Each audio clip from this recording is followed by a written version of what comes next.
All right, let's call the special Board of Ed meeting to order 6:30 PM on Wednesday, June 14th. And please join for the Pledge of Allegiance.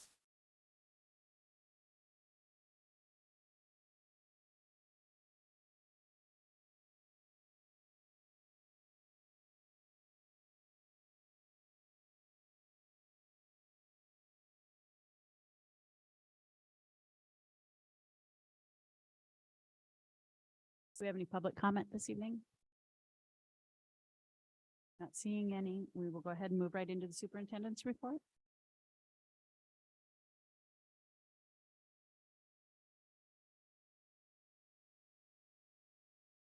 Good evening.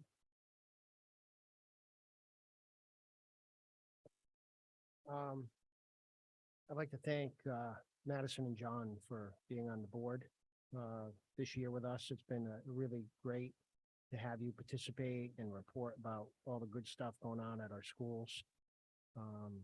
You really added a lot to the board and just the board experience. So we just wanted to say thank you.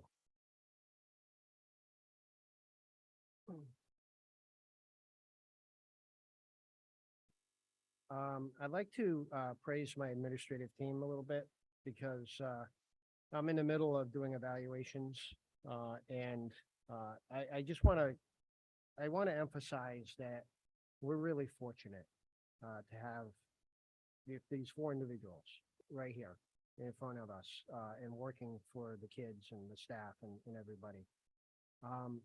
They're really up to speed on best practices in education. And one of those things is they focus on individual kids and what their needs are, whether it's helping kids with behavior or helping kids academically or emotionally. They are accommodating to the individual needs, but they also hold kids to behavioral and academic standards at the same time. Okay, they have a really good balance. It's the kind of balance that you want to have in a school system. Parents, students, community members, and the board should have trust in this outstanding administrative team. I have not seen administrators handle issues more thoroughly than these people. I honestly haven't. As a principal myself, I handled issues concerning bullying or other things, or kids made a threat to somebody else. Okay, and I handle it, I think, appropriately and effectively. But these people do more than I ever did. Okay, and I'm thankful. Okay, because I think it builds trust, and I think parents and staff and everybody don't hesitate to go to them. I think they're very approachable and they're really nice people to work with. They have empathy, honesty, and they help kids to develop understanding and skills that they need to be successful. And they really help students learn when they make mistakes.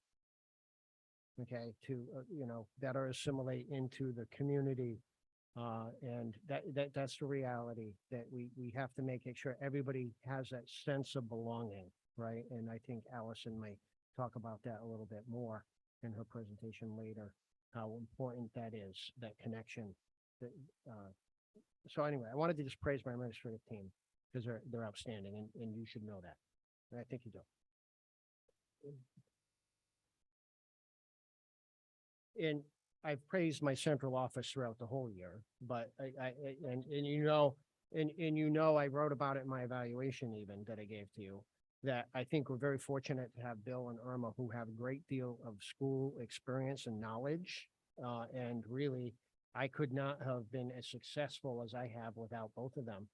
And Alicia as well, who is really quick at picking up tasks. She hasn't worked in a school before, but she's done the tasks that she's doing. And everybody's doing an exceptional job, as you know, while trying to be more efficient, use Infinite Visions more, use Frontline, which is the recruiting software more, where I believe things will be much more smooth in the future. There's some bumps in the road as we try to implement things, but I think we made a lot of progress and things are going to be great moving forward. I wanted to mention indoor air quality. I looked into this a little bit, and I know we talked about maybe getting some indoor air quality testing here in this building where kids are going to be at, but I have a little article from the Department, Connecticut Department of Public Health and Environmental and Occupational Health Assessment Program. And it's called Indoor Air Quality Testing Should Not Be the First Move. And I just going to hand it out to you and you can take a look. And it's basically saying there are no standards for schools.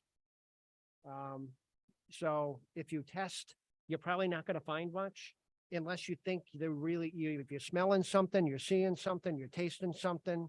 All right, that's a reason to test. But if you're, you know, if you're not, then, you know, just take a look at it. And I'm not sure that we want to pay for a test when we're not going to get any usable results. Unless we suspect there's really something here. So I just give that to you and we could talk about that at a later point.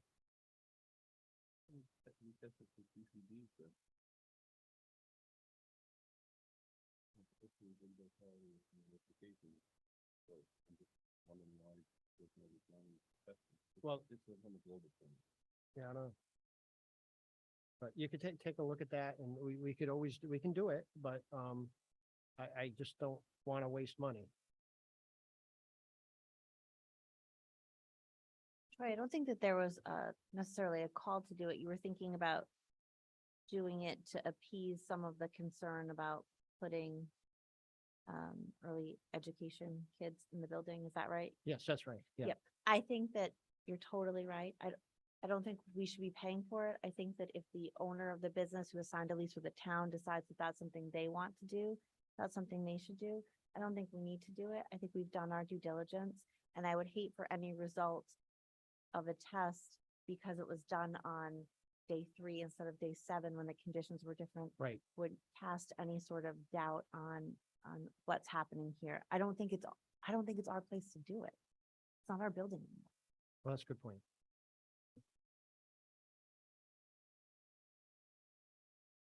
So should we move away from thinking about doing an air quality test at this point? Is everybody comfortable with that?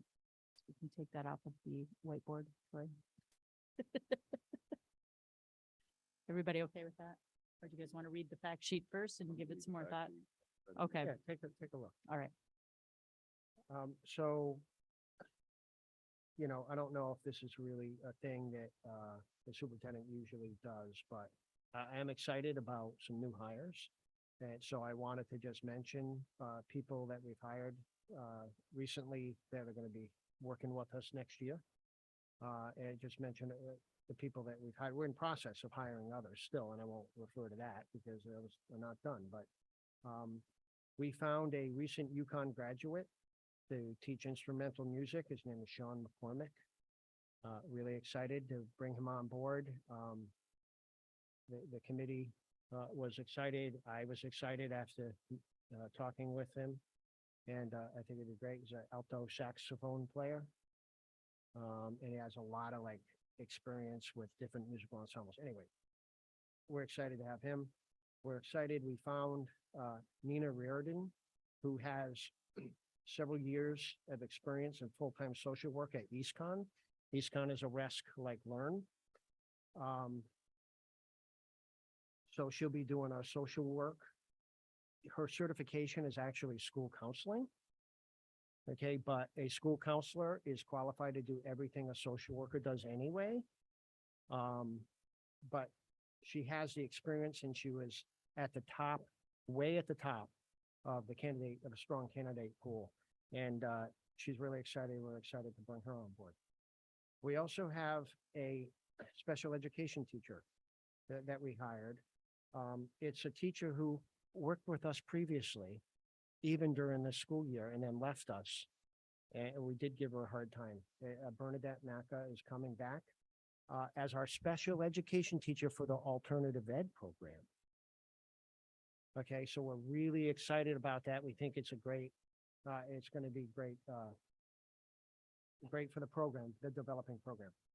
I wanted to, there's like a sighting, and I just bought the book on Amazon yesterday. It's called Silly Sounding Sentences, ABC Phonics Fun. We have a published author on staff. Just got this book published. Any elementary school teacher that wants one in their classroom is going to get one. And Wendy Aruda, one of our paraprofessionals, is the author at the elementary school. Really exciting. So maybe when I get my copy, I'll bring it to the Board of Ed and I can read it to you. And that's what I have for a report. Any questions?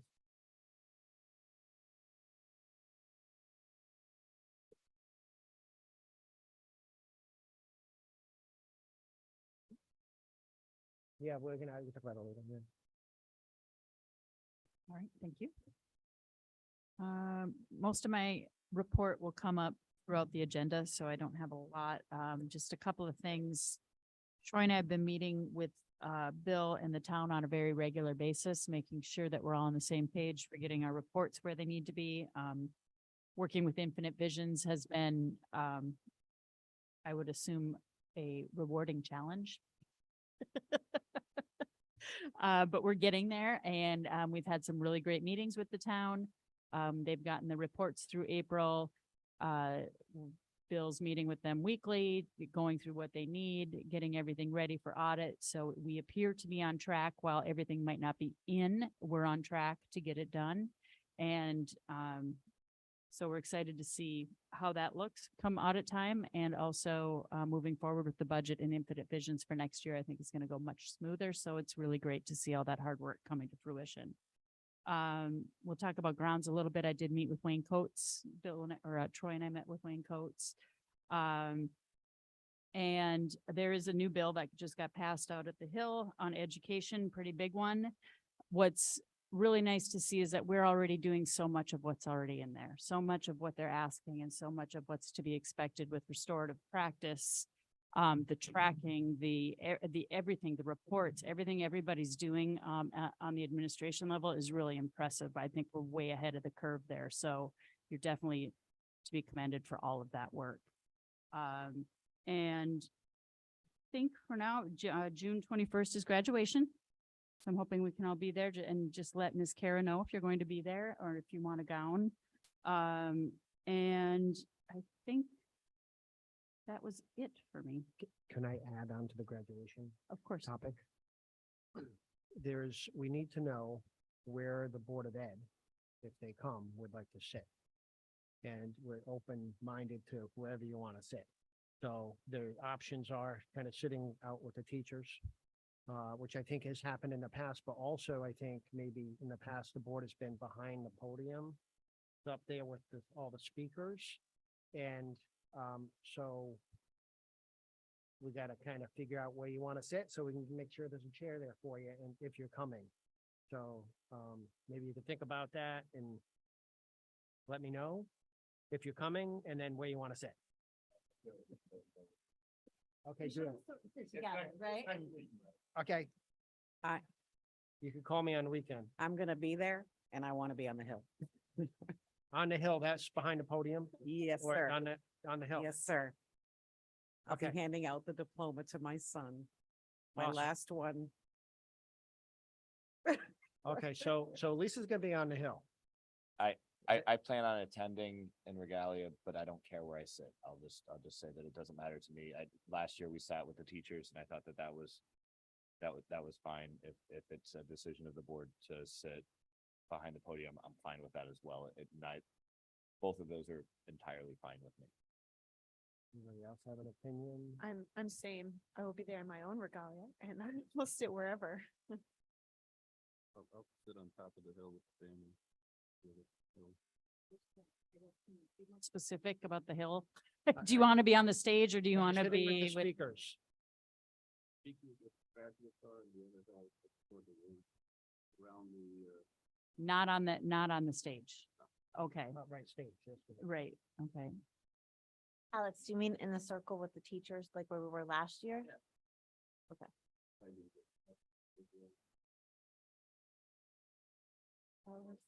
Just with the, you mean with the Do you teachers, just though? want to go wander off on your own, Alex? Because that's what kidding. it sounds like. Caroline. You don't seem to be in any of the spots where we're talking about. Wants to sit on the stage. I think that's all they need to know. Who is going to be on the stage? I'd love Yeah. us to all sit together, and if you're gonna be up there and Lisa's gonna be up there, I'd love to all be there together, or I'm happy to sit in the circle, but I just like us to be together. That looks nice. All right, then just put 8 chairs up at the stage.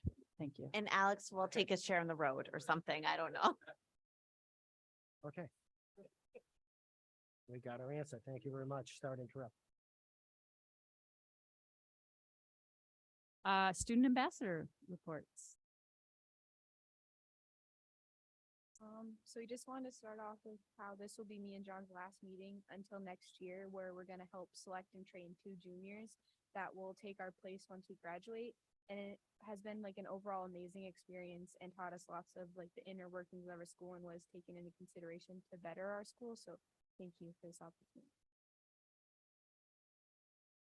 Okay, so senior projects were presented last Friday and they went really well. I got to listen to one of the ones, I was on the concrete W that's right outside that you walk into, and it was really cool to see the whole process and like the final product and everything.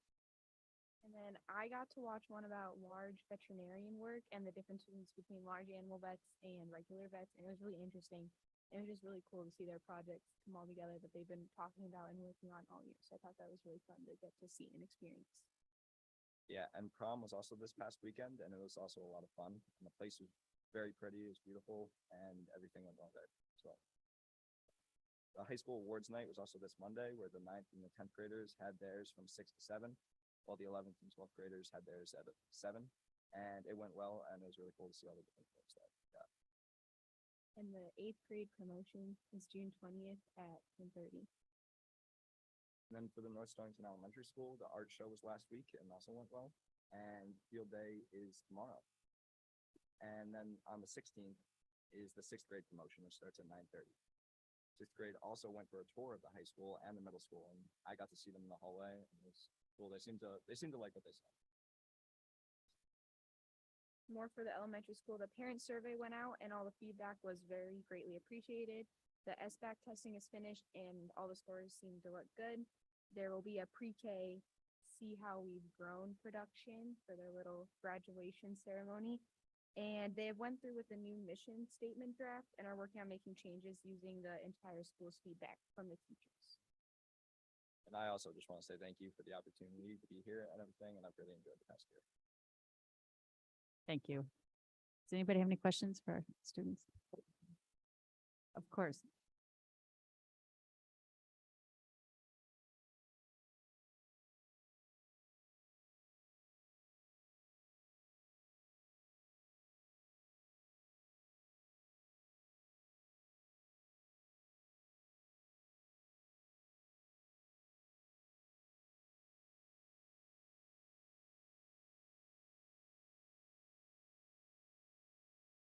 Thanks. Yep, I do remember that. We drove through, right? You guys did a great job with that, though, really. It was fun. Let's see. All right, so that's going to take us up to the ground study report. And like I said, Troy and I met with Wayne Coates was it last week? I can't remember. Yes. last week, Okay.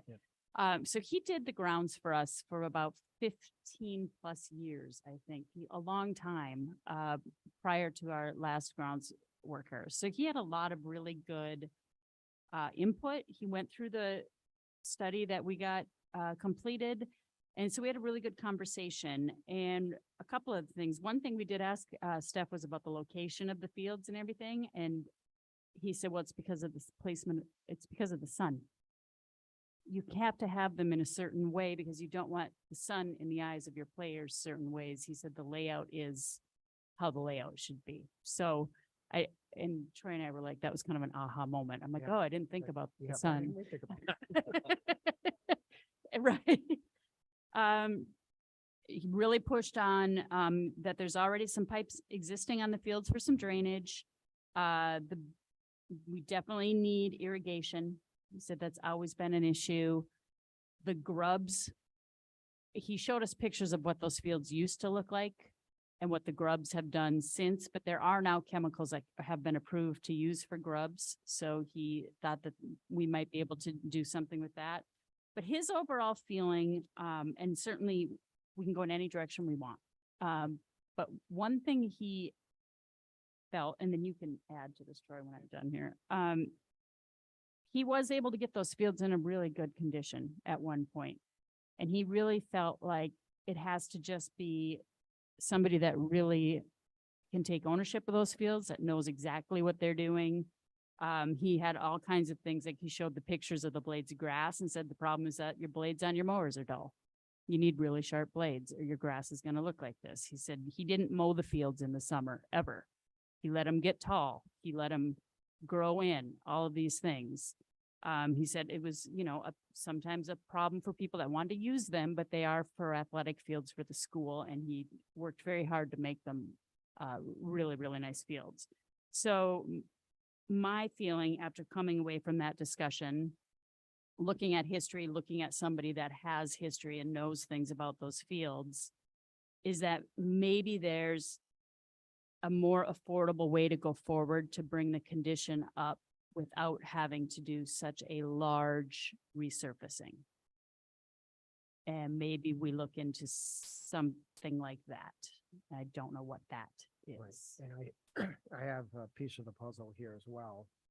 We got an email just on Tuesday from Ian Lacey, who came and spoke to us with a really cool accent. And I want to hand it out to you.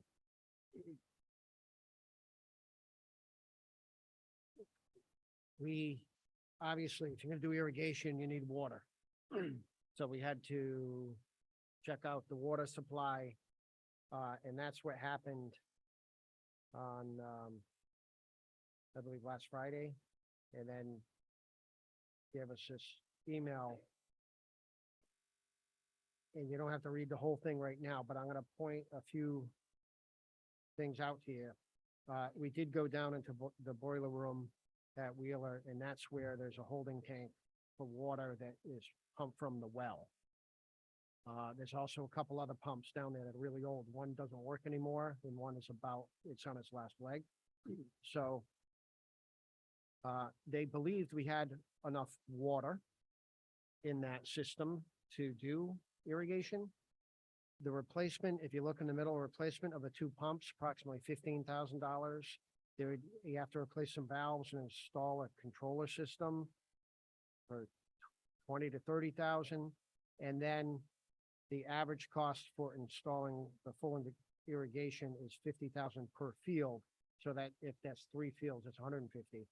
The total cost, if you look at the next line, is approximately $230,000 just to get irrigation.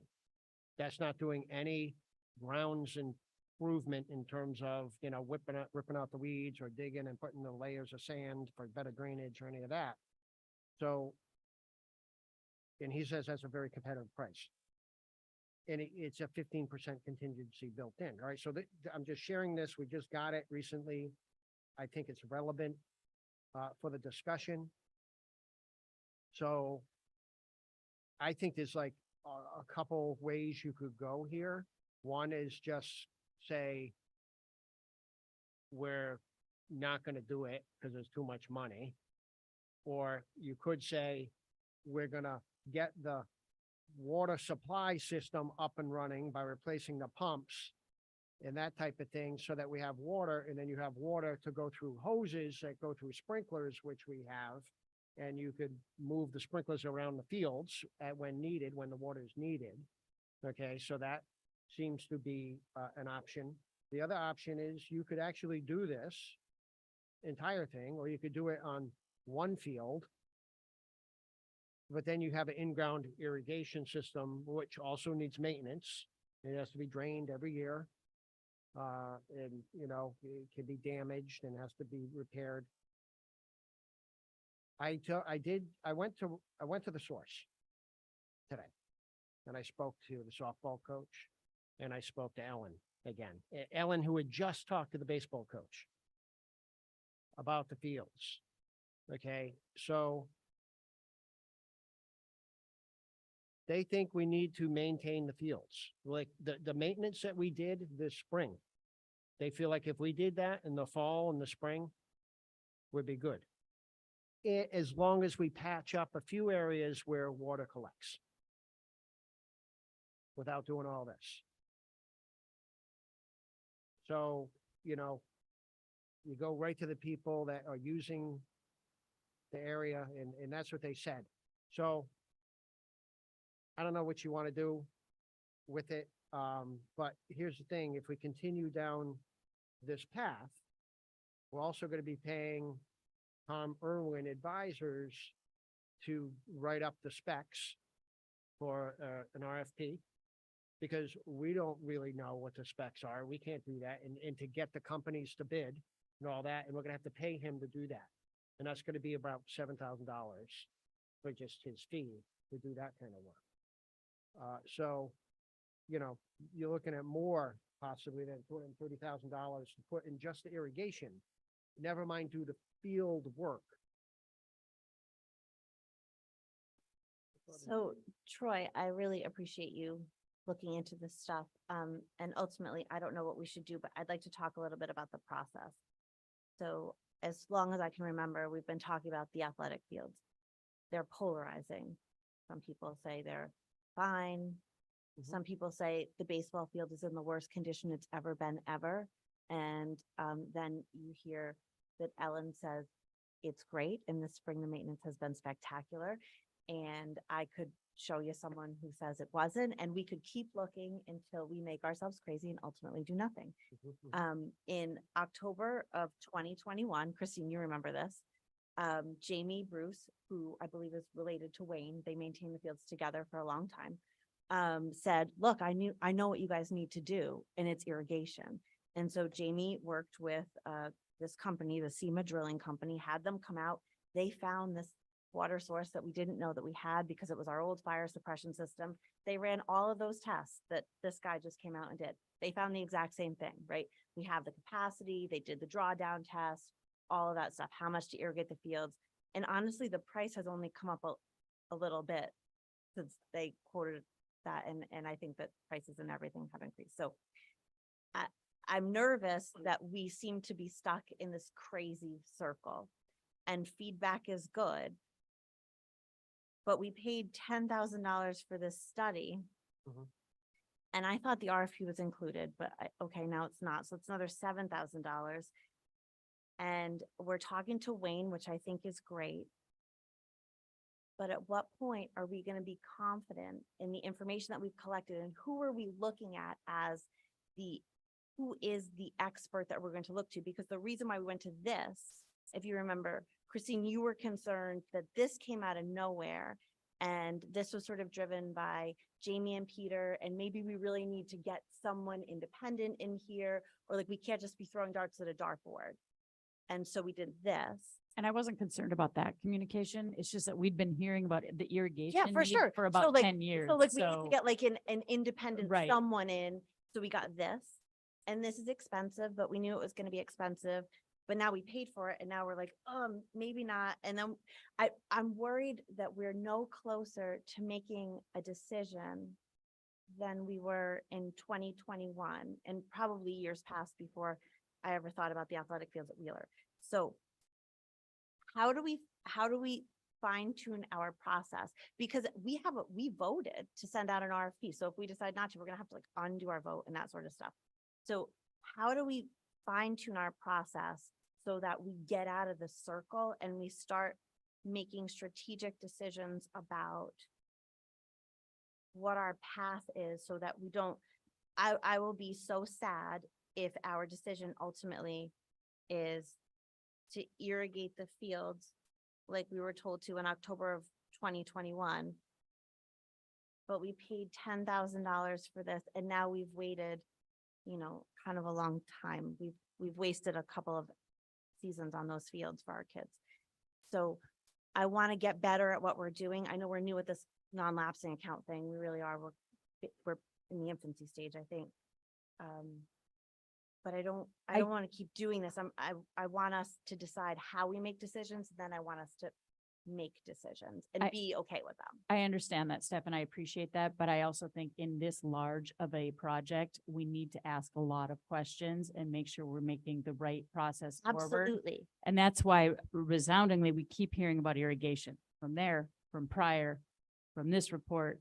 So the reason we brought it up this way is, and also in talking to Mr. Coates, is just that is, if we have to prioritize, what are we going to do? Because we obviously can't do it all. We don't have enough money. Where do we start? And do we start with irrigation? So in the future, maybe what we want to do then is decide that before we go outside to independent people, there are people that we feel like we could do a look back with, right? So Jamie did this in 2021, and then we decided this wasn't targeted enough, right? Like who decided this is what we need? Are they the expert in deciding? And then we paid for something, and through the process now it's been reconfirmed, right? So in the future, do we want to have a pool of people for different things that we do a look back with? Right now, I feel like we should have talked to Mr. Coates. I'm 8 not, months ago, I'm you know? not upset about the report that we got. I think it's really thorough, and I It think is it really gives us our thorough. options. And I think it's important that we know all of our options, because what does happen sometimes in this town is if you go with just maybe somebody's opinion versus having experts weigh in, that can come back sometimes too and be like, well, maybe you should have went to an expert because you guys didn't know what you were doing. So I think looking at all the options, even though it's taking some time, but when you're talking about $400,000, you take some time. I'm great with taking time, but $10,000 is a lot to spend to be back to where we were in 2021. So what I'm saying is if we want to go out to people. I in don't the know that we're back community- there yet. I'm just saying this is some of the information we've gotten. We still have the report in front of us. I'm gonna let, I don't want to keep going back and forth. I'd like somebody Sure. else to weigh in at this point. I think one of my big questions here is, all of a sudden, the drainage isn't that big of an issue yet. Ellen, a couple of meetings ago, stood up there and said, that baseball field will take a week to drain sometimes if we get a lot of heavy rain. So I don't know how patching up a field and patching up some troublesome spots is really going to solve that problem. I think that's a big concern. I've coached against coaches on that field, those fields. It does take days after a moderate rain. So I don't think that's just a small patch job. And I think that's part of my concern where we're kind of pivoting away from getting to really some of those big issues. Yeah, you're going to need water. Every field needs water, especially if you have grass. We understand that. But I think we're getting caught in the sticker shock of this. I thought the irrigation was built into the original plan that we just got from Tom Irwin as well. There were quotes for the irrigation in there for each section that should have. Right. So I'm trying to figure out now why all of a sudden we're getting, unless it's because, we have to replace these valves, but it was supposed to be Yeah. about 30,000, 40,000, and now it's 50,000 per field. And I think, I don't know where this change in number comes from, where all of a sudden, unless that 400,000 that we were talking, 500,000 that we were talking includes this 230, in which case, okay, I'm not as upset with it. But I think if we're going to look at making those fields what they were, those fields aren't what they were years ago. Grubbs did a number on them. And you know what? Love Mr. Coates for what he did. He didn't maintain those fields the past 10 years or however long since he's been there. So we can't go back to the way that they were by using the methods that were once used without doing substantive upgrades. We can't. They're too far gone in many cases. So I think we need to now figure out what is the best way moving forward to get those fields into the condition we need them, especially for a all grass field that gets 2 full seasons of, cleated sports on them, running around, tearing them up. Can I just ask, is this also including the elementary school? So this is just the athletic fields? Okay. Yeah, you're right. The cost is higher here if you compare it to the original study. The original study, I believe is really, it was kind of an estimate that this is getting here more of a quote here. And we did not know that when they did the study, they didn't consider the water source. Right? So we had to, I don't think. Well, and I guess don't think I'm it's still in there, but- confused because we had previously been told, and this is before you, that we had a water source that was separate from our school. that they could run the irrigation to the fields from these tanks that were out there. Like there's a whole other thing. And I guess that's my confusion is I feel like we were told there was this whole other thing and that was the previous talk on irrigation. And now is there not a whole other thing? I don't know. Now we're gonna take it from the school and pump it out? Are we not is- using? There is a well that used to supply the school buildings with water, but then they hooked up to the town water and then didn't need that anymore. That still exists and it still works. And that's when I referred to the two pumps, one of which is dead and one of which is on its last legs. Okay, so Yeah, they- those pumps are part of the old fire suppression system that they're talking about with that? I'm sorry, I'm getting confused between the things. I'm, I believe it's that's what I know, what we looked at, what they assessed was a well system, okay, that goes into the boiler room of Wheeler. And there's a holding tank there and there's pumps there that would pump the water out into the fields. Okay, so they assessed that and said, yes, we can use this well and this system to supply an irrigation system. However, we gotta upgrade the system, like the pumps. okay, maybe my confusion was when they originally explained it to us, I was thinking that the tanks that they were talking about were out. There are tanks that In the are field. outside the building in the ground. But the system to run them are in the building. Yes, And that's where the pumps are, okay. yes. I'm sorry, I'm just trying to. Yeah, Yes, we should probably draw a diagram. it's a lot of different water pieces. The other thing is, I'm looking at the study, the irrigation was per field. Like the soccer was 45,000 and these were estimates, I understand that, Yeah. but soccer was 45. Yeah, so. It's not, but it wasn't 35,000, wasn't what we were quoted for the whole thing. No, I was more like it was it was about 45 a field, which I mean, you're still, And these were not solid quotes. These were super big Understood. estimates. We didn't RFP yet at this point, so. I wasn't concerned about the money. I'm just concerned about how all this, my larger issue with this all was the fact that the drainage isn't an issue as much as we've been told for the past few years, where if you objectively, you go out there and it is. I think that's more the issue I'm having with this statement. That's all. When I would agree that I feel like things are heading in different directions, because I felt like after the last meeting, when Ellen spoke and we talked, that the feeling was maybe what we, at least in my head, was maybe what we do is focus on resurfacing the baseball field, because that was being said as being the one that was in the worst condition or having the biggest issues, and that the resurfacing of that would make a significant impact. And now, I don't know, because in my head, originally, I was thinking that looking at the fields themselves, the soccer field was the one most in need of irrigation, because if you walk across it, it's kind of a hot mess. And For so, irrigation it is, but not for the resurfacing. but in terms of the condition of fields, if we were to look at what field needs the most something to make it a more functional field, I had been thinking soccer field irrigation was the way that we needed to go. And then after our last meeting, it was like, okay, well, Ellen is the expert. I felt like after that meeting, it was baseball resurfacing was the thing that we really needed to do. And again, I feel like I would agree that I feel like the number of opinions that we're getting that are saying drastically different things are very confusing and frustrating as people trying to figure out where we should be putting our money to make sure that our kids play on the best fields.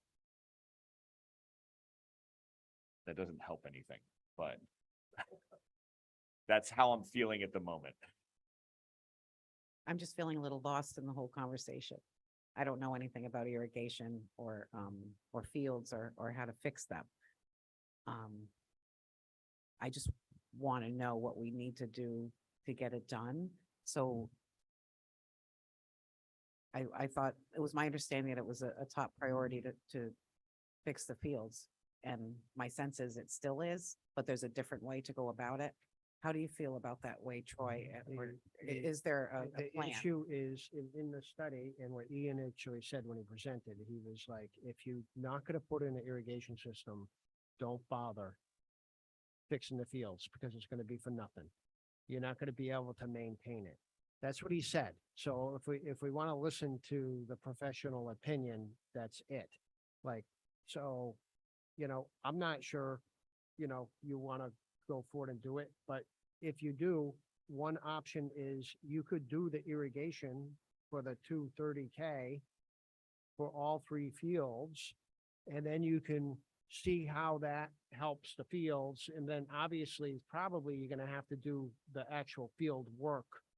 We're digging the trenches and fill it with the sand for the better drainage and all that, but you might not have time to do all that. So maybe you do one field and then you hold off on the other ones until you have the money to do it. But at least you have the irrigation system in place, which he says if you don't have the irrigation, don't bother. But that's the professional opinion, but just know that it's not foolproof. It could break, it needs maintenance, you have to drain it. I mean, there's all that, but there may be a cost associated with just maintaining the irrigation system. So I just don't want the board to, make a quick decision and spend a lot of money and not get a better product in the end. And I said that to you before. So this included irrigation, right? What we were talking about, and I think it also included $10,000 to $15,000 per field per year in maintenance. That was the plan that we were talking about. So I think that they were pretty upfront with us about, like you said, and at that presentation, you got to irrigate. If you're gonna do anything, you have to irrigate. And there is going to be a cost to it. I think the other piece of it that we really have to consider is our manpower to do the maintenance on the field that we pay a gazillion dollars to fix. And can we do that? And I guess that's kind of where I was coming from is like, where do we start? So if we're hearing that there's a possibility with the right maintenance of the field and irrigation, that we could get them back to good, to where they were before without doing all the resurfacing. Do we get the RFP? Do we look at, let's start with irrigation. Who's going to be doing the grounds? What's the plan for the grounds? Just like they are now. Who's doing the seeding? Who's doing the mower maintenance, the cutting, the striping, all of that? Do we give that some time to see how far does that go before we say, now rip up a field? What if we can do it without ripping up a field? Don't we kind of have to rip up the field to do irrigation? Is that- Less No, like- not really, just not. So the problem is. Because we're gonna right, need is that irrigation our anyway. Didn't say just irrigate the field. No, I know, but we haven't decided what we were gonna do Right, yet and I either. thought that we were looking, the reason why we voted for the RFPs now, I think a month ago, was to hear from the experts, what's the right season to do each field? How long will each field be offline?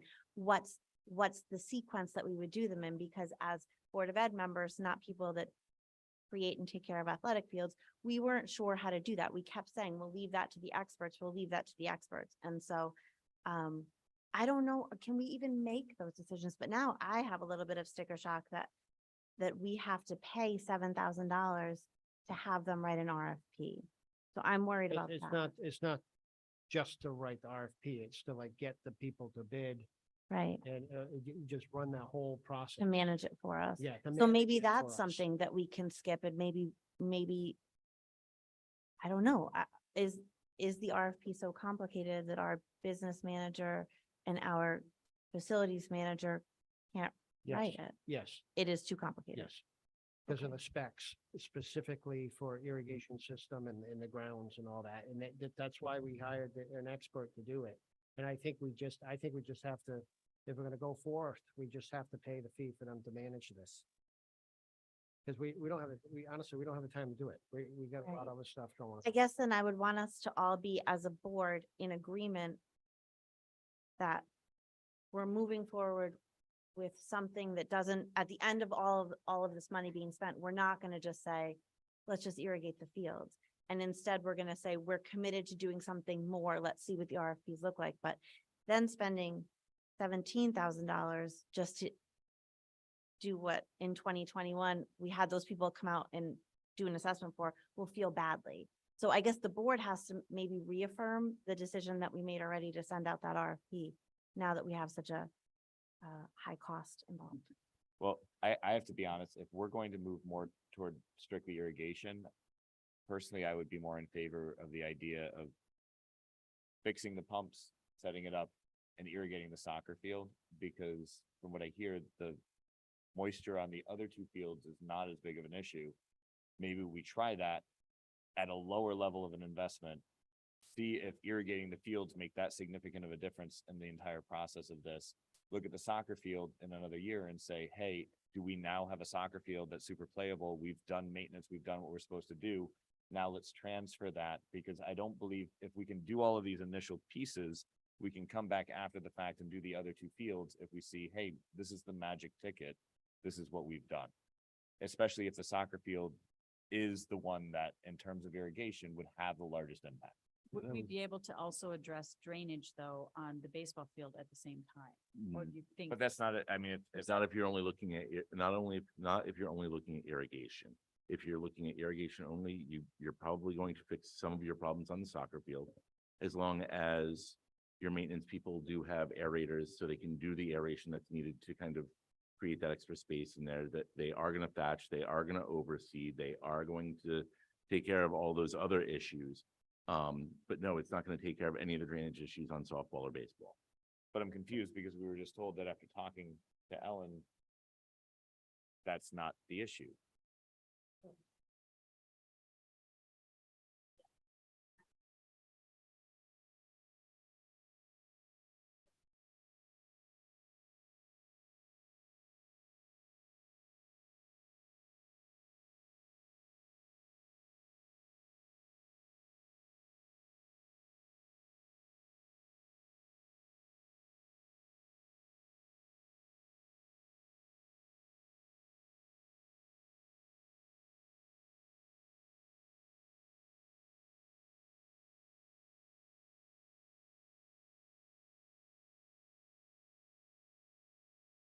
And maybe you're absolutely right there, Kristen, that maybe it is more than just a fix this year. I think this is where we have to start looking at as, I'm not saying piecemeal it together, but in some ways we are gonna have to do it sort of à la carte. We are Right. gonna have to do certain pieces here and put them in and have that system in place for the next phase. And This that's might- kind of what my thought was too. And that's why I went, I know we don't want to talk about irrigation so much because we already told about it, but it does seem to reconfirm that that's a really important piece. We know no matter what we do, we need irrigation. So the question is, do we start there? Maybe without a huge RFP step, but maybe we start with irrigation, look at who's maintaining our grounds, what do we need to do about that? Can we do it the way we're doing it, or do we have to, Troy, go back to, figuring out a different way to do that? Also, in terms of the RFP, isn't the most difficult part of writing this RFP, the irrigation, because of all the specs that go into it? I mean, Troy, you just said that you can't do it because of the technical specs that have to go into what the lineage is gonna be, what the volume going out is going to be, things of that nature. But if you do the RFP for that, then or have someone do the RFP, when we start talking about field maintenance, we might not need to contract out on that because that becomes a little bit more manageable down the road. Because you've already seen what some suggestions are, depending on what the workload looks like. I'm not sure, if we can do the RFP ourselves for the actual fixing of the fields. Is that your Yeah. question? I don't know if we have the knowledge of, to Right, really and be able that's to write fair. up the specs for that someone could actually bid on it. Like, just for the irrigation itself, like, it's gonna have to say, like, the footage of line, number of heads. Well, how they did the distance between them. I'm saying beyond doing the irrigation would have to go out to somebody else. I'm talking about when if we have to go back and say, okay, do like resurfacing field or doing something like that. Could that be something that could be handled in-house?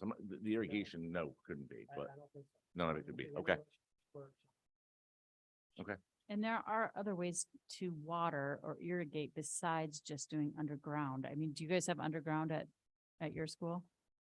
Oh. Okay, but they were watering them before, right? Do you know what Okay. I found out? Do you know the sprinkler that's been watering this field over here? It's our old sprinkler that Mr. Coates used to use over here. It's still ours, just to let you know, we own it. Great job.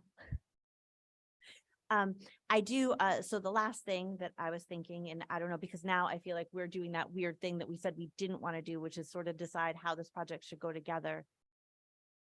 And I'm nervous about that because it is a lot of money.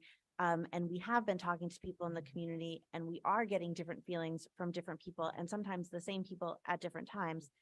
Christine, I know you've talked to the same person that I talked to about this, who suggested that there be a group of people who are invested and knowledgeable about this kind of stuff that work together with the board to make recommendations, suggestions, put together RFPs to make this happen and manage the project. I don't know that we want to go down that road, but if we are committed to continue to seek opinions from people, maybe we need to select who those people are and put them together on this project rather than just, sort of doing that. I don't know that that makes it easier or way more complicated.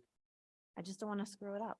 I know, I don't want to screw it up either. And Steph, I think that's kind of a good idea. I know it's again going down a different path, but similar to it's a big project for us, right? This isn't just something small. So we did talk about, like when we did the building project, you had a building committee, right? Do we maybe get some experts volunteer from our community that want to help partake in a fields committee? Is that a direction we'd want to go?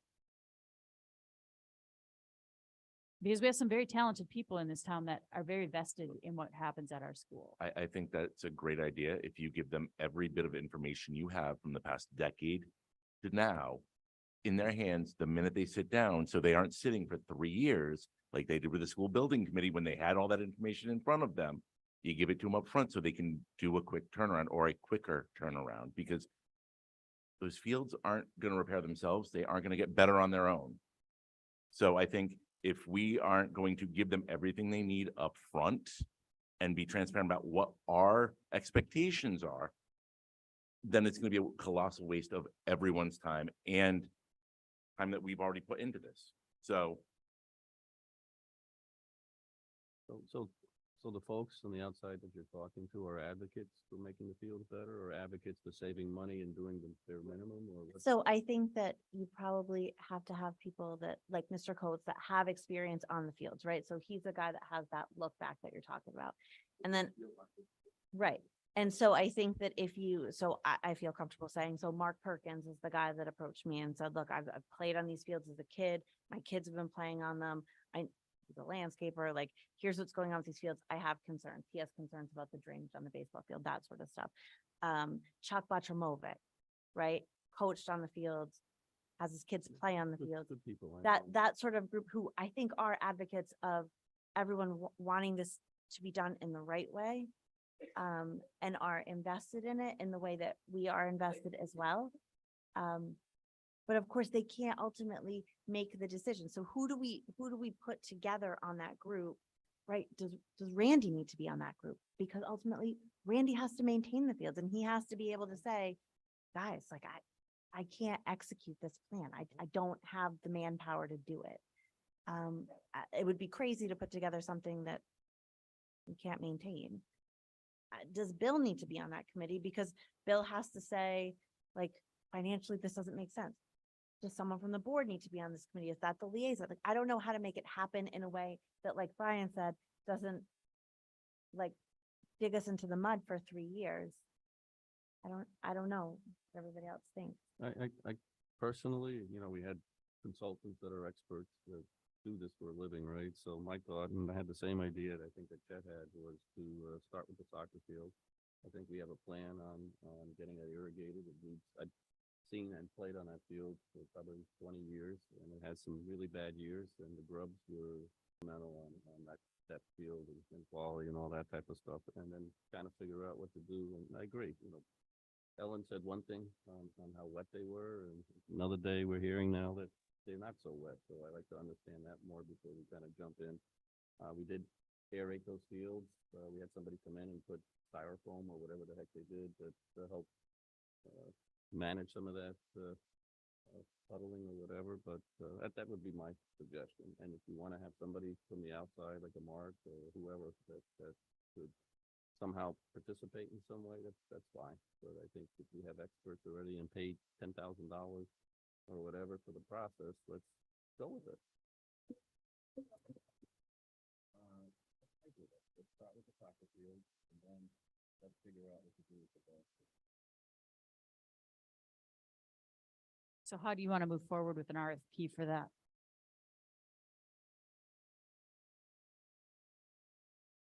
We need to get a RFP from the outside. I guess we're kind of forced to fund it. Unless we take residents, and if that's a credible RFP, that's not going to get us in any legal issues, and they understand the design, then I guess that's another approach. But I don't know that really the background. Personally, I would go with an RFP if that's what we need to cover it. At least it's warranted to some extent. Should we move forward with the RFP we've already approved so that we can get the full picture? I mean, we Can already, we Already voted on it. right, I mean, we have the RFP in play. Do we want to specify that perhaps it gives us both the price for the irrigation system only for the soccer field and a price for all fields and see what that would look like? so do we want to see individual fields irrigation? Plus, do we want to see individual fields restored like in this plan, all in the proposals? Is that what we're looking for? Well, I guess at this point in my mind, the idea of doing the resurfacing of the fields and the irrigation of the fields is outside of our financial capabilities. So if even though it it's just- included that in here, you If think, the irrigation is 230 on its own and that other piece was going to be 230-ish on its own, I don't see us spending $460,000 anytime soon. More than that. so I think that this irrigation study included 3 fields of irrigation. And when we were talking about sort of moving forward, we were eliminating that middle school soccer field as part of the project. Right? So the irrigation that's included in the resurfacing plan does come in a little less expensive than this targeted quote, but it's in the ballpark. So if you eliminate the $50,000 in this irrigation quote that we got for the middle school soccer field and just talk about the 2 major fields that we had discussed, I don't think it's that far out. I just, I keep thinking about what Brian's saying, which is irrigation's great, but it's not gonna maybe do what we Well, I think think it's gonna do. we want the RFP for everything, but we want it broken out. Right, so that we maybe then we can can pick. make, Yeah, make a menu, basically, and Right. order from That's- the menu and that's- have a that's- okay. long-term A la carte. plan. Right, let's do that. right. So we want to see the irrigation per field. We want to see the work per The field that restoration. needs The to be restoration. done. Especially considering the idea that perhaps what the baseball field needs is resurfacing and what the soccer field needs is irrigation, and the combination Right. of the 2 of those might Right. get us to a good spate. Right. Mhm. So Yeah. does that make sense when we go to them for the RFP? That we need to really see it broken down by, But also include doing the irrigation in all 3 fields, because they're gonna probably set up some sort of infrastructure to. You're right. Huh? I know that would be smart because you Right. really want to be able to, if you have to, And they down the include line, it attach here. them all. I mean, they talk about it, right? So we shouldn't ignore it in the Right. RFP, right? right? And then I guess my only other question, Troy, would be to Randy to see what do we need for maintenance and what do we need to make sure that if we put this investment in, we can take care of them. And he can, Do we feel like that's enough of what we already approved as the RFP, or do we need to amend our vote? Bill- However they structure, so we just give direction on that and then we're good, right? Yeah. Okay. Bill, do you want to comment?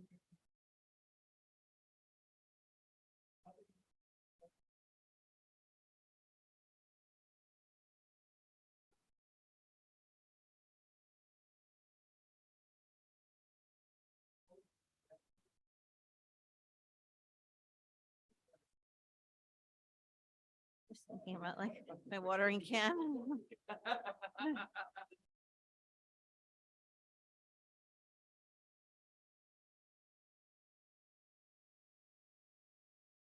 Well, we also have one functional pump, right? I mean, can we already do that? Because I know, Yeah. Jamie had said that he was watering them last year. Yeah, we could.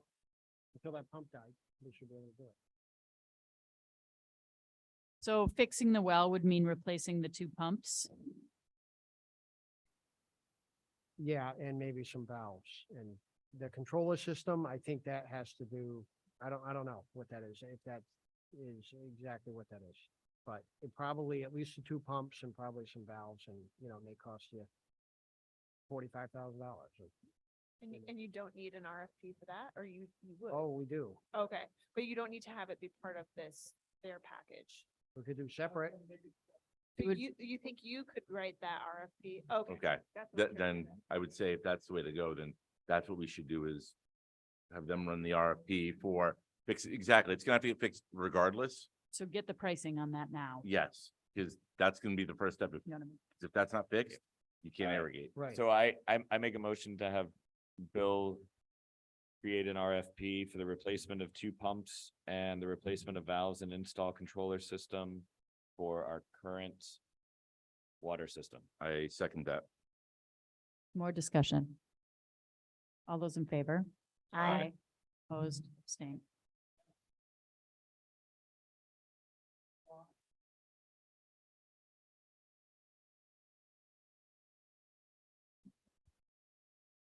Yeah, so that's the town water, right?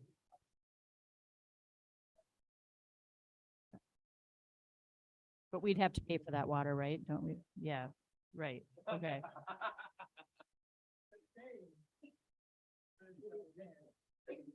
All right. Well, and I know Back it, up. it feels a little bit messy going through this, but I think we need to have these full conversations. So I appreciate everybody walking through it with us. We're moving forward then, I think in a good direction at this point. what's the time frame we can expect the RFPs to be ready in?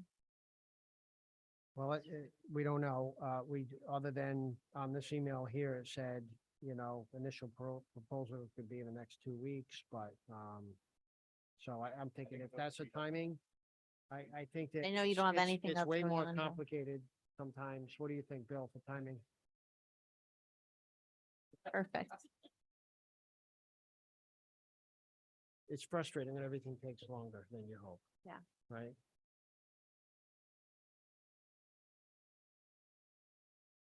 All right, so we are moving into the playground discussion. Everybody has the list that Jamie put together for us, which was really nice. I'm gonna open it up for discussion. I'm gonna give my thoughts real quick, and then I will let you guys go from there.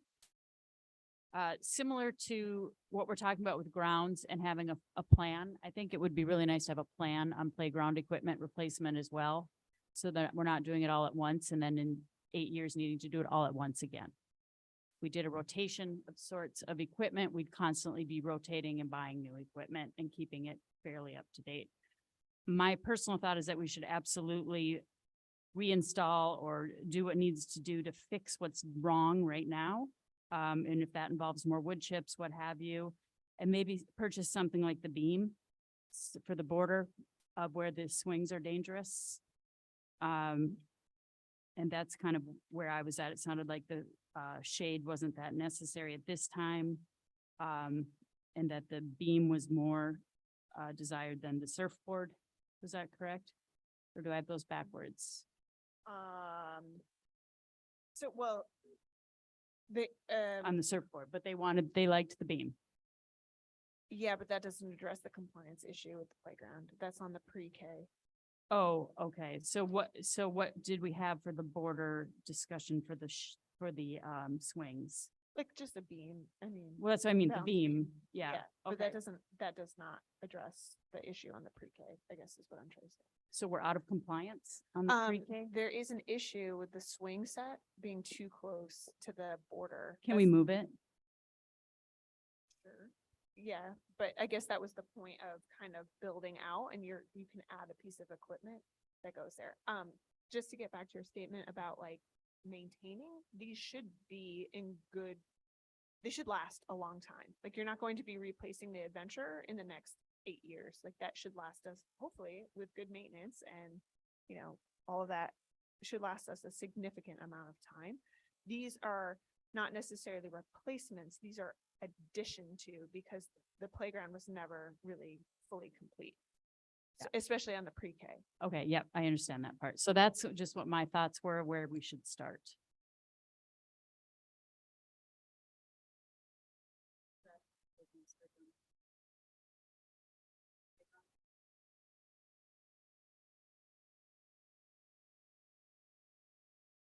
Okay, I got a tour, of the playgrounds with Jamie and Rob and Troy. There definitely is that safety thing. I don't know how it really gotten, how it could have gotten installed there. But that definitely needs to be fixed, and could be expanded out. There's no like all-inclusive equipment there at the pre-K with all abilities, I guess I should say. All abilities equipment, at the pre-K playground, and there's only one at the big kids playground, am I right? So I am definitely in favor of having equipment there that all children can play with. I just don't want to see a kid go out in the playground and not being able to use any equipment. So there should be some options there. So I think it would be really important for us to provide those options for the children. Those come with some sort of a discount as well, right, Jeannie? Oh, yes, but that's only up until June 30th. So, but actually, just to get back, I wanted to address that corner issue that was already there. We just didn't have the manpower, the time, all of the above. Oh, it wasn't a to- criticism. I'm No, just no, like, who no, I just wanted inspected to be this? clear that it was like, it was existing already because we couldn't move the swing and anyway. So now would be the time to fix it.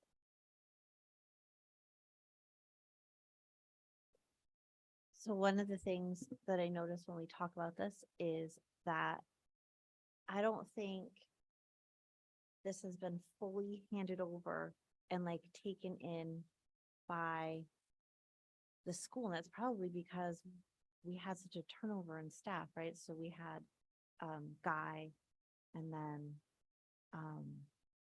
Willie and now Randy. And it's really hard. And so I feel terribly that Jamie is searching out prices and looking at the red zone, the green zone. And I feel like we look to you and we say like, oh, Jamie, is that safe? And that's maybe putting you in a position that you shouldn't have to be in.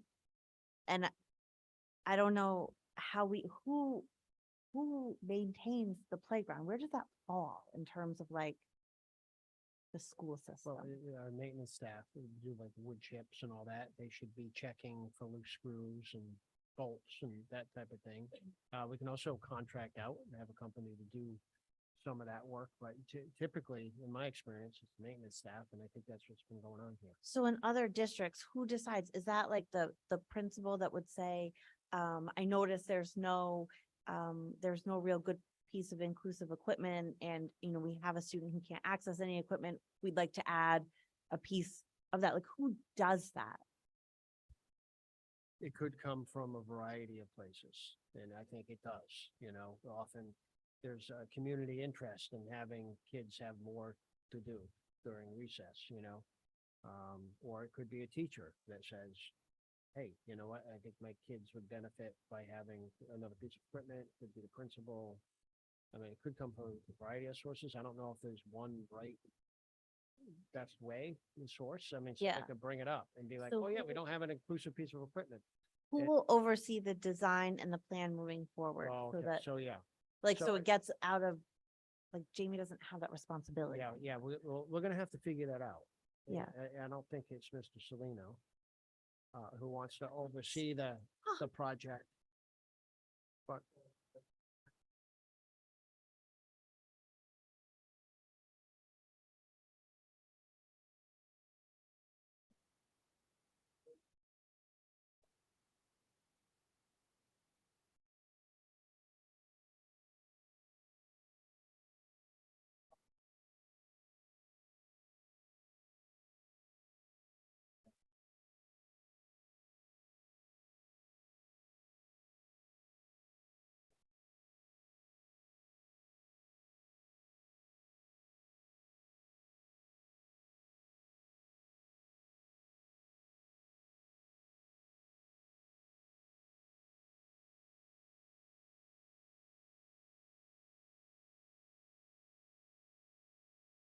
Yeah, I think definitely. I just think about as it grows and expands, and then when there's a new kind of equipment that we would want on our playground, or something's not working, or you realize that something has to be moved.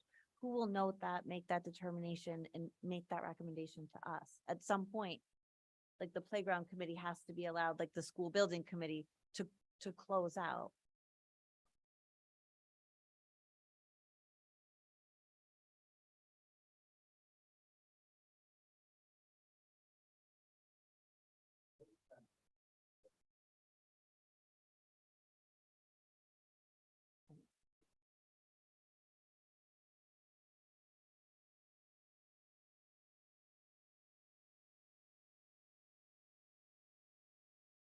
So my vote would be that we get the pre-K playground like up and running the way it needs to be.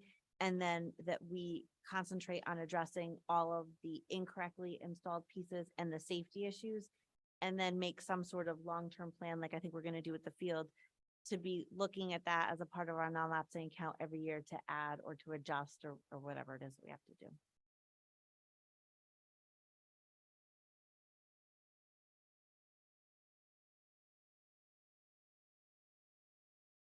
I didn't have that report in front of me, so I have no idea what people were talking about. Yeah. I'm gonna pass to Jamie. No, I am neutral party. I think that we have an opportunity.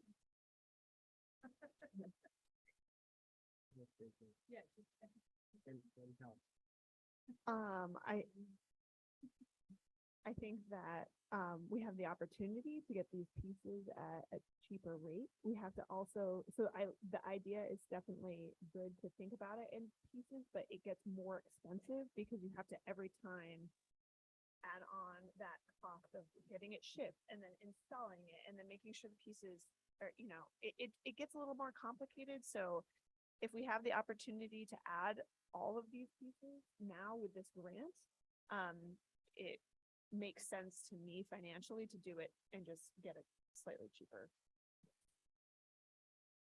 But I am open to whatever. I also didn't look at but it's all right. I trust with the board's inputs and no. And I'd listen to every, but in my mind, compliance is first, regardless of looking at any equipment or not. It's got to get fixed, so it's safe. And then I also agree pre-K and inclusive equipment sounds reasonable. And the last request, what Stephanie was saying, this needs to be owned by somebody else besides a board member. So it'd be nice to maybe in a short time pick somebody that can run with the program there. So, Is so there- oh, sorry. Oh, So I would just, I guess I would just remind everyone that the process of creating the playground was an external thing from the school run by parents who did as much as they possibly could with the funds they had at the time. In the middle of COVID, they raised $140,000. They used all of that money to create a playground where otherwise we would have nothing over there. And the idea that there's spaces there for more stuff is not because there shouldn't have been more things there to begin with that we as a school system provided along with those other pieces, but rather that there wasn't enough money to continue to complete that playground. So to me, what we're trying to do in this moment is complete a project that probably should have been on our plate in the first place. And we luckily had a group of people who put countless hours. I know because my wife was on it, countless hours into raising that money, creating a work party, installing all of that without equipment by hand with a bunch of volunteers. And I think that as a board, the least that we can do is provide the remaining pieces to that massive project that was undertaken by our town and finish the playground. So that would be my position. I think that we put in those two inclusive pieces. I think that we fixed the pieces that weren't there. And I think that we finished the playground. And to be honest, I think that gets it off the board's plate because then it's done And we have a playground that hopefully we don't even have to consider for a decade or two into the future. Jamie, does this finish the playground? It should. I mean, most of the zones are kind of occupied now. We've had to do a little bit of jostling, like I explained in there, just because some of the pieces got put in weird ways. But yeah, I mean, for the most part, I don't know what else you would add other than like if you ever wanted to expand, like to have more of like a middle school rogue sports type thing. That's something that we would look for now in the future. But elementary school wise, it's pretty. So this quote here in your mind, like, rounds it out. The Yeah, playground's you'd done. you'd be pretty set with that for a while.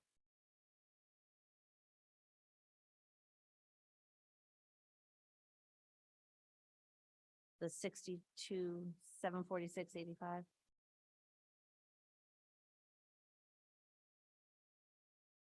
I wasn't. I was just looking at the pre-K, the big kid, the freight.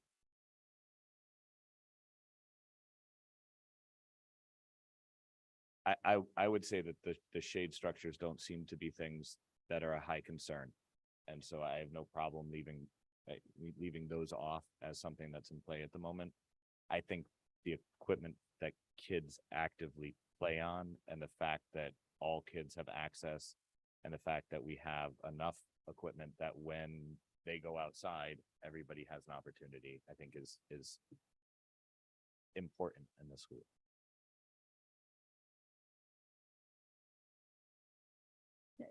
Rob, can I ask you a quick question? Pre-K, is that full day now? So it's 2 half-day sessions at pre-K, and how many kids do we have in pre-K? Okay, so 45 split. So 22 in the morning and 22 in the afternoon. Okay, thank you.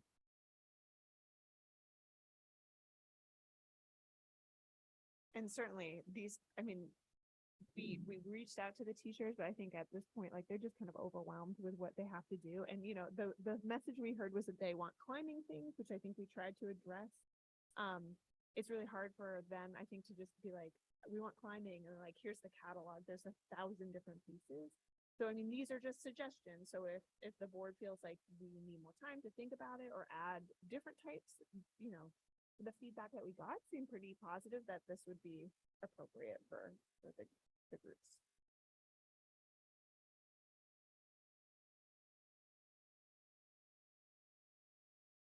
I would make a motion to approve, and I see the total numbers with 62. To approve the quote of 62,746.85 plus 15%. Can anyone help me out? 10%. Is that already, we always talk about when we approve from non-lapsing that we usually add 10 to 15%, yeah? In case there's a 9,000, so like 70.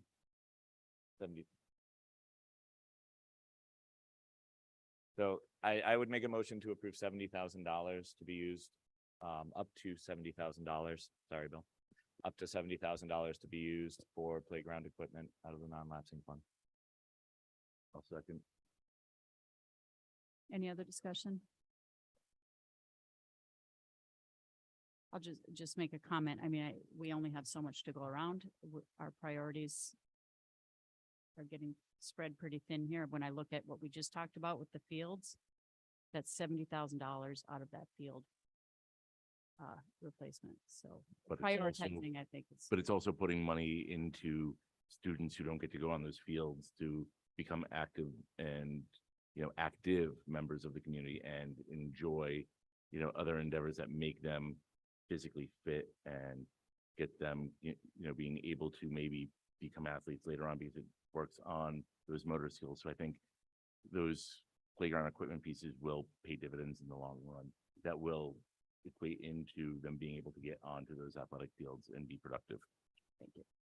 Any other comment? I also think there's a lot to be said for what Chet said. I guess I didn't get that part. And then what Jamie affirmed is that this means it's done and we can then maybe hand that project over. And I think we just need to get to that place.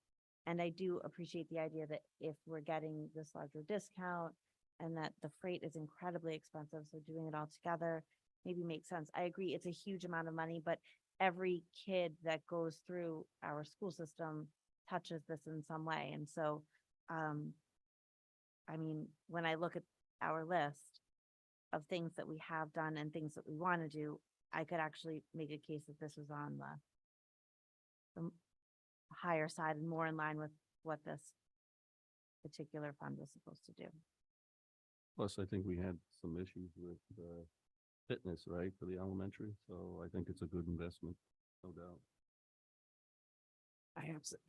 I absolutely agree. I think that we need this equipment. It's a good investment and, to what Chet was saying, I hadn't even thought of that since sitting here.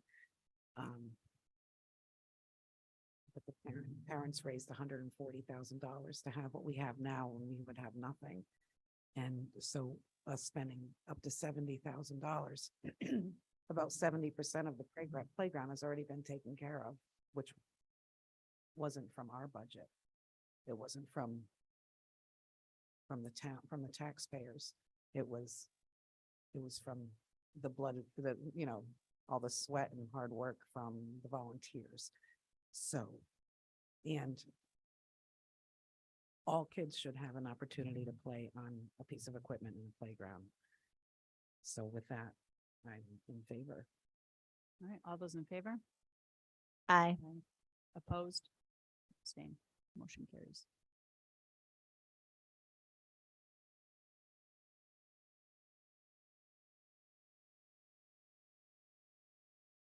And that brings us up to the school security.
Awesome. Thank you, Allison.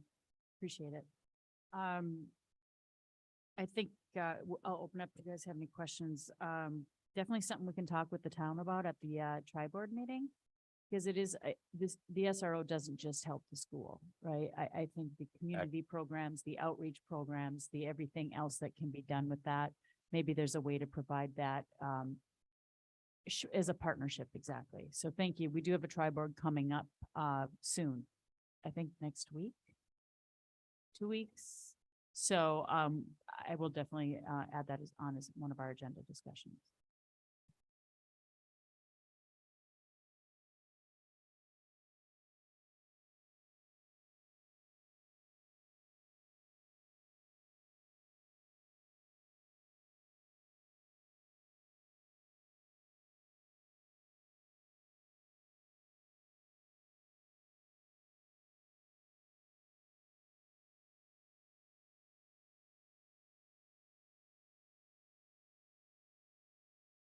Right. Okay. And also, it's a different. Okay, I need to interject here.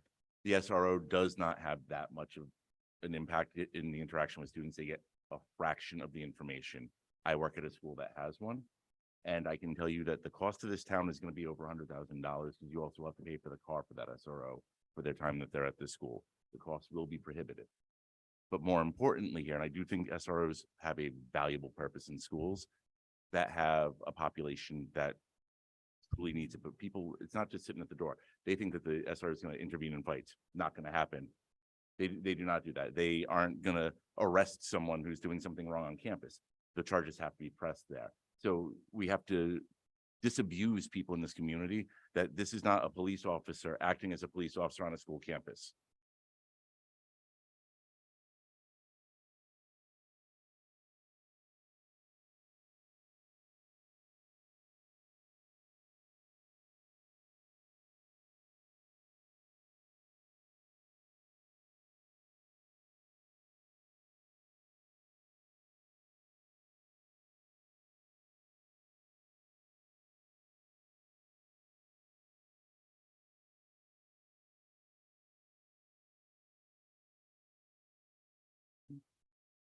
And that is what the study really pointed to, is what made the difference. But, Right. but hold on real quick. Sorry, one more thing. But these two studies that I'm looking at, the incidents of targeted schools happened, that's a study that end date before Parkland.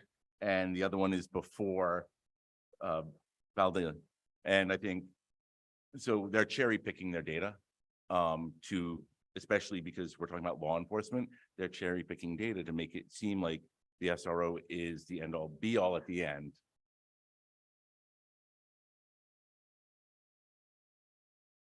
Okay.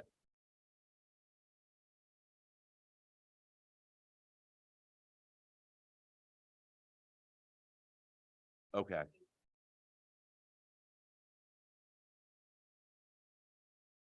Okay. Okay, that didn't, okay.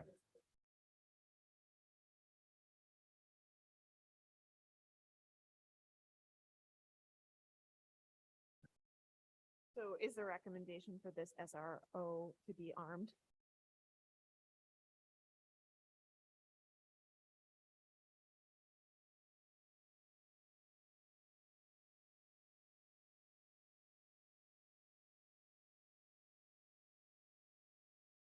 Is, okay, and then so is the plan to then see that follow-up study looking at from? Okay, okay.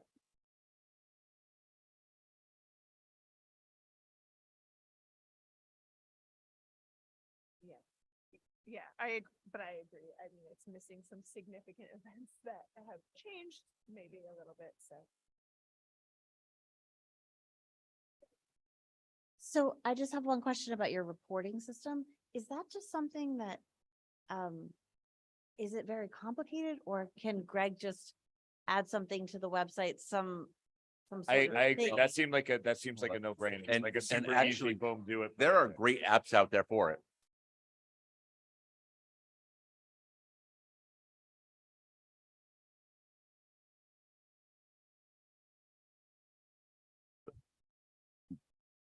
But there are apps that are provided What's that? There are apps that are created specifically for anonymous school reporting, one of which is called Stop It.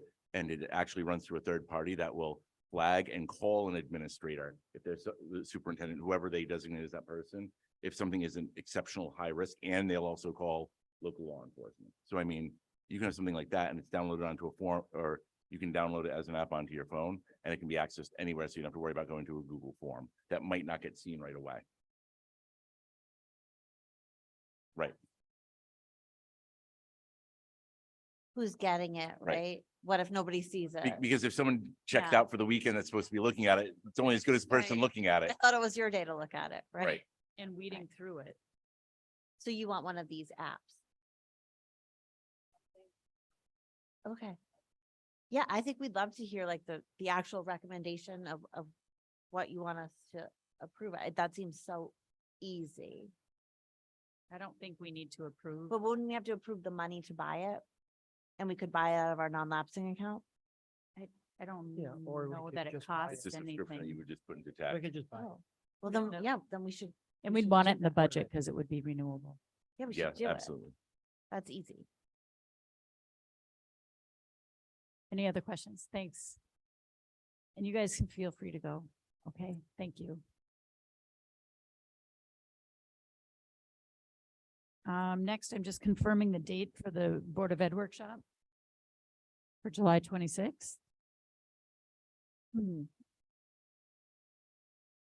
It won't just be policy. I'd like it to be a little bit of follow-up from the last workshop we had when we brought Nick in from CABE.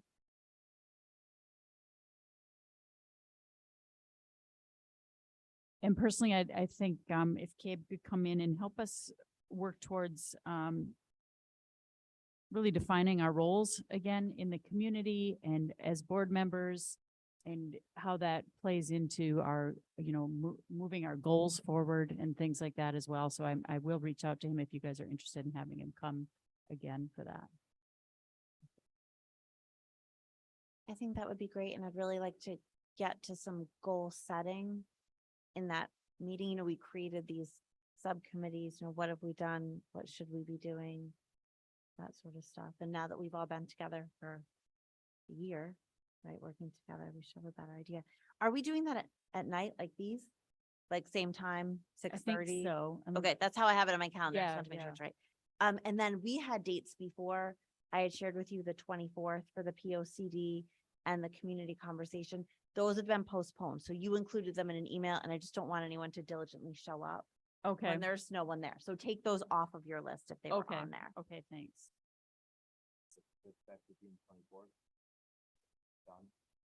Yes, it's going to be pushed to early fall. There haven't been enough survey results. And July 26th, do we want to do it earlier than 6:30, being it's summer and?